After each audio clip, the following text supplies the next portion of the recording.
Maupay na gabi sa iyong tanan. Ini si Pastor Johnny Kumera sa San Diego, California.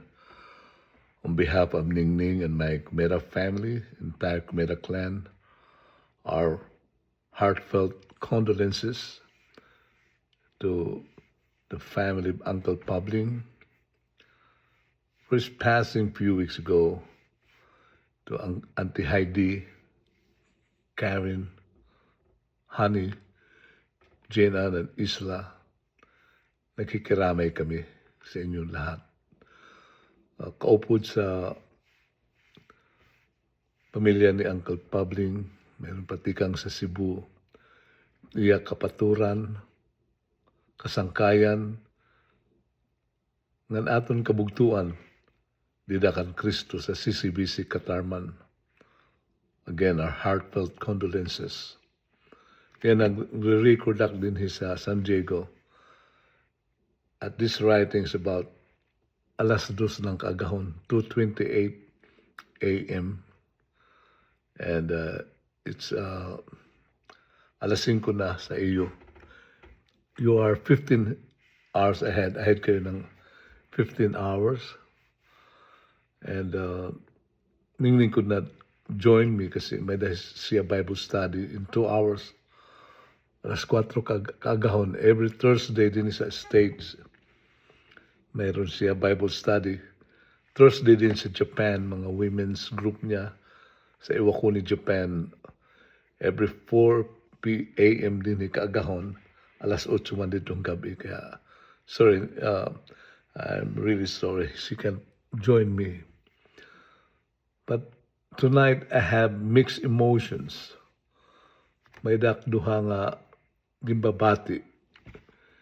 Kasubungan, kasakit tungod kay mamimiss ko ang physical nga presensya ni Uncle Pabling. Mamimiss ko ang iya tingog, ang iya pagka mahinatagon, ang iya Kristohanon na kinabuhi. But bisan may da kasubo, may daman liwat kalipay ng paglaom sa aton kasing-kasing, sa amon kasing-kasing.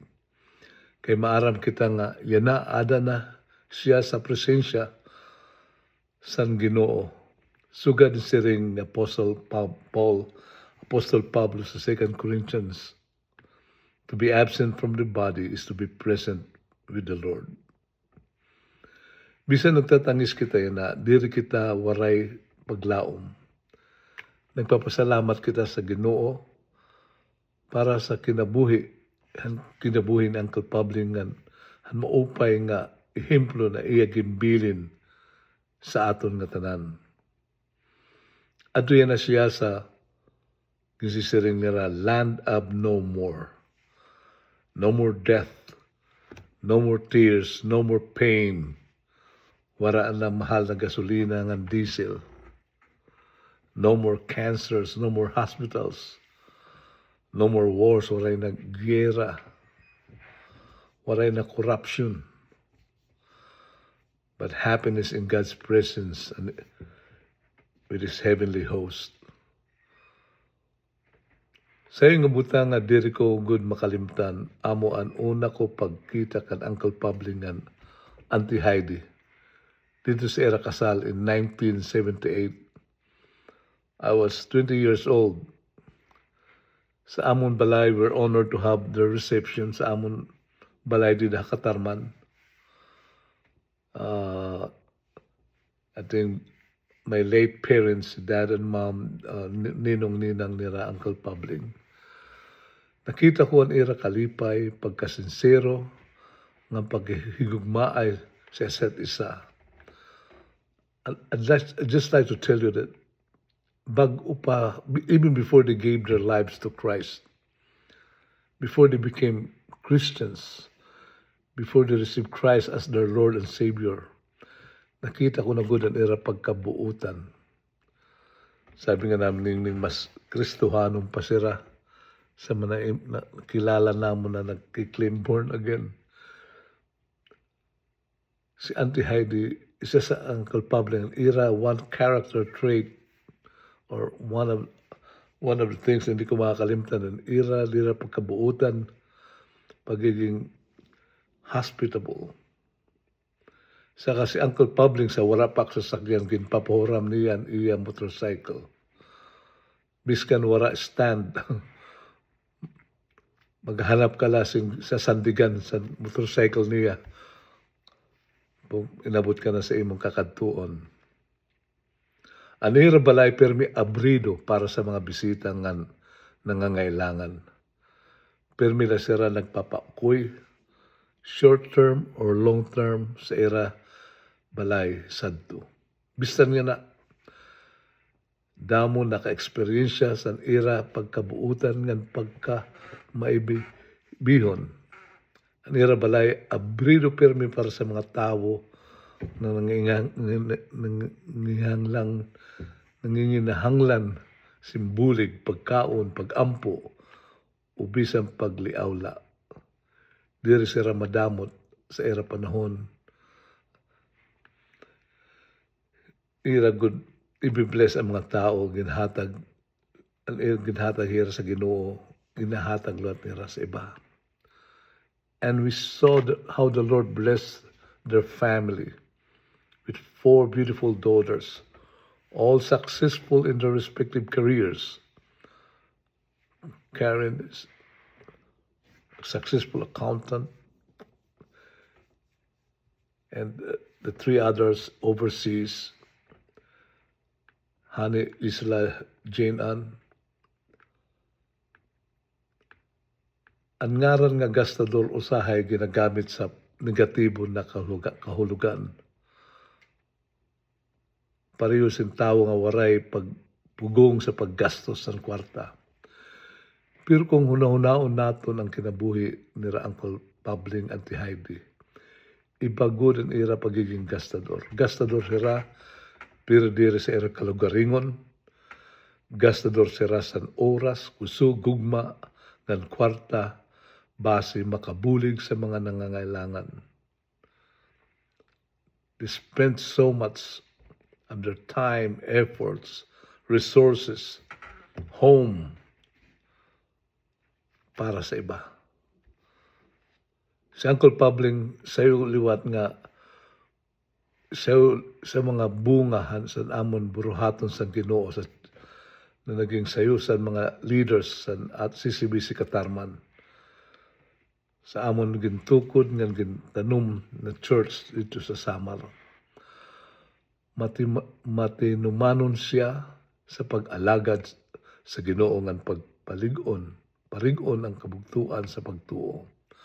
Aniya kinabuhi nagpapakita nga ang tinuod nga kadungganan diri nasusukol sa kadamo sa imo na tipig, kundi sa kadamo sa imo na ihatag para sa Ginoo, para sa iba. Usahan akon siyahan nga pagbisita sa Samar, one of my visits. Nag-istorya kami ni Uncle Pabling. Sabi ko, Uncle Pabling, what is your turning point? Ibig sabihin, ano yung one of your turning points, significant day na ang punton, ang imo kinabuhi, bugos mo ginhatag, ginsurrender kan Kristo. Kailan ka naging talagang nag-desire to serve God? Sumat ni Uncle Pabling sa akon, hatid ni ka nga naupod-upod lasyak tungod kay Auntie Heidi, kay very faithful sa church. Diri pagod siya bugos nga nag-surrender sa aton Ginoo sa ato nga panahon. Pero bagaw niya na when we left Katarman and turned over the church to Pastor Joe Viva, and then followed by different pastors, Pastor Bulante, Pastor Mar Amog, ngayon Pastor Oriel. Nang ginikan na kami sa Samar, naghatag aksin card kay Uncle Pabling nga sa Auntie Heidi. Salamat sa era na tanan na pagbulig during those years. Pero nagbili na aksin verse 1 Corinthians 15:58. Siring ni Uncle Pabling bagaw niya, ang Ginoo nagyakan ko da iya pinaagi siton nga bersikulo. Tigang sadto nakita namon ang dako nga pagbag-o ang iya kinabuhi, naging matinumanon siya sa Ginoo, madasigon sa pag-alagad nga pagpadayon nga naging bendisyon, naging blessing sa damo nga aton mga kabugtuan sa Ginoo.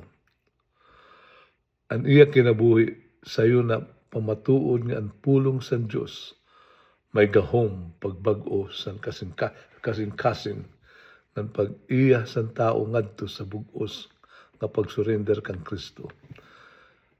1 Corinthians 15:8 nalipay ang nagbutang ni na Karen ang verse doon sa kanya coffin. Nasa rin sa English, therefore, my dear brothers and sisters, stand firm. Let nothing move you. Always give yourselves fully to the work of the Lord, because you know that your labor in the Lord is not in vain. Sa Tagalog, kaya nga mga minamahal kong kapatid, magpakatatag kayo at huwag matinag, laging sumasagana sa gawain ng Panginoon. Yamang nalalaman nyo na hindi walang kabuluhan ang inyong pagpapagal sa Panginoon. Sa aton waray nun, mga hinugugma ko na kabugtuan, magpakarig-on kamo nga diri matinag, pirmi maduruto sa buruhaton san Ginoo, kay maaram kamo nga iyo mga trabaho sa Ginoo diri waray pulos.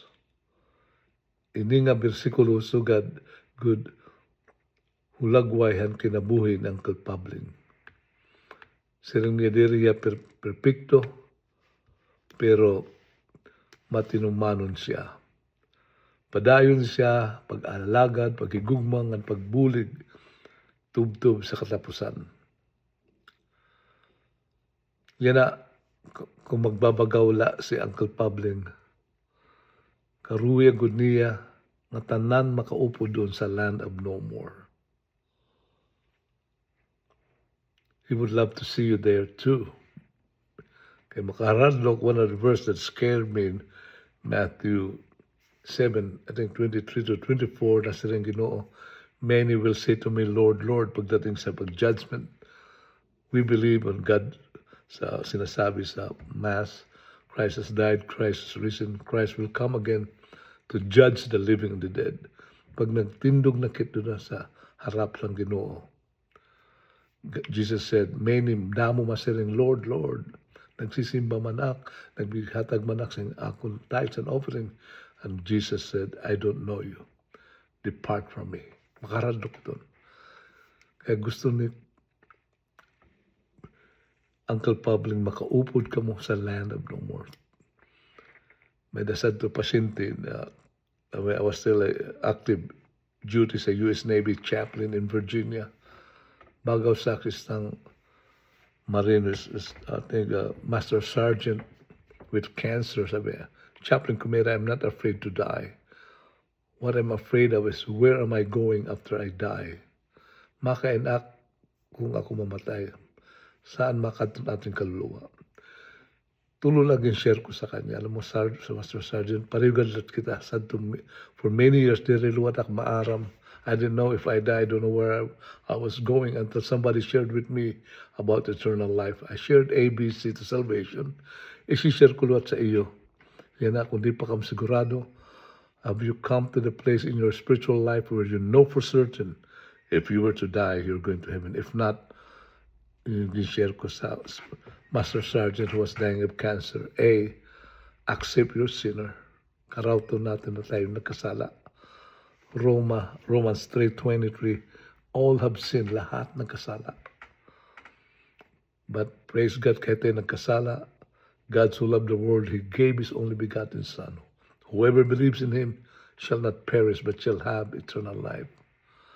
So, accept your sinner, karauto na tayo magkasalanan, makasasala. Believe Jesus Christ died for your sins. He rose again from the dead. A few months ago, we just celebrated the Holy Week, Easter week, the resurrection day of Christ. He's alive, but it's not enough to know He's alive. You must surrender your life to Christ. isuko mo lahat ng mga bisyo, lahat ng mga aton mga maraot na kaburuhaton, but give your life to Christ. Magpasalamat kit namatay siya, inangkin niya ang atin, nga tanan natin kasalanan. So in 1978, I received Christ, nangadjilak ganito. You can follow wherever you are. Panginoon Jesus, inaamin ko ako'y nagkasala. Kinabri ko ang aking kasing-kasing. I repent, nagsisisi ako. Pasaylo sa akong mga sala. Salamat na namatay si Jesus. Ginangkin niyan akong mga tanan na sala. Yan ang ginaabrihan ko na aking kasing-kasing. I accept you as my Lord and my Savior. Yung karawatong kita bilang Lord and my Savior. And make me the kind of person you want me to be. Amen. If you pray that prayer sincerely from your heart, God has come into your heart, into your life. Jesus said, God so loved the world, John 3:16, that he gave his only begotten Son, whoever believes in him shall not perish but shall have eternal life. I pray, Uncle Pabling, Auntie Heidi, papasalamat ako sa iyo kinabuhi na upay nga ehemplo. Ano yung gugma, ano yung pagka mahimat, tagon ng pagtuo, nagbilin, hinda ko nga inspirasyon sa aton nga tanan. Diri ka namon malilimutan. Uncle Pabling will never forget you. You will live forever in our hearts. And God bless you all.